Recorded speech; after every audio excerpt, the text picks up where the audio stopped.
precisamente quiero que establezcas la diferencia, porque hay quienes dicen, ¿no? No, pues debió encajarse en lesiones graves y no en tentativa. Eso, ¿no? ¿Cuál es la diferencia? No tiene ningún sentido en realidad la distinción. Probablemente tengamos que respetar en todo caso la acusación finalmente que tipifique el fiscal, pero lo cierto es que no se puede dejar en indefensión.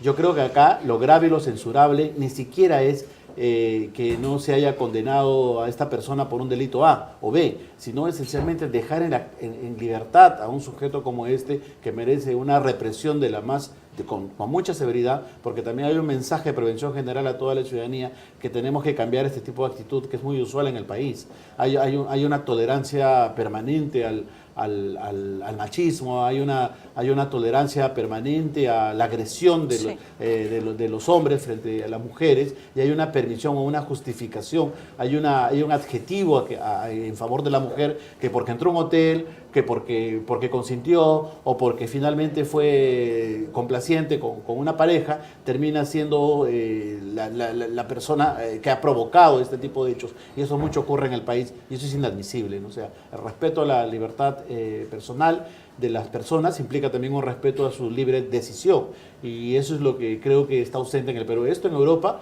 merecería la más severa sanción. Sí. Gritarle a una persona en Europa en la calle ya es un acto de agresión. Entonces esto realmente no tiene ninguna justificación. La verdad, tirado de los cabellos, y esperaremos, por supuesto, esta apelación. Esperemos, porque acá yo creo que el sistema de justicia se juega su credibilidad. Sí. O sea, si el sistema de justicia va a disponer cárcel por haberse robado un celular, por haberse robado un reloj, mandar a una persona simplemente por la sospecha al lurigancho, pero realmente es absurdo que esos casos pues sean. Eso es lo que me cuesta creer, que la vida valga nada al momento de que tenga que ser juzgado, porque hay delitos patrimoniales que son sancionados más drásticamente que este caso en concreto. Y hemos visto también el caso de la niña esta que fue muerta en el caso de la violación y luego asesinada, ¿no? Sí. Tenemos una justicia muy lenta, ¿no? O sea, una justicia ¿qué prueba más puede haber? ¿Qué proceso más tiene qué más tiene que probarse?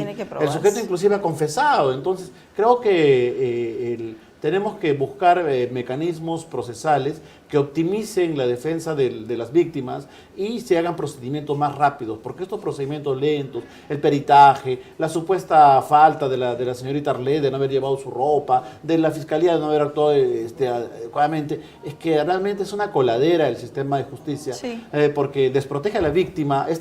Ojo, a una mujer que la haya visto todo el país jalándola de los pelos y con un tipo desnudo que la ha metido en un hotel, de plano nomás ya la vergüenza le genera una situación psicológica pues que la ubique en una situación muy desfavorable. Entonces, pedirle que esta persona sea pulcra, sea escrupulosa, con un ritualismo procesal, en realidad pues es un abuso, ¿no?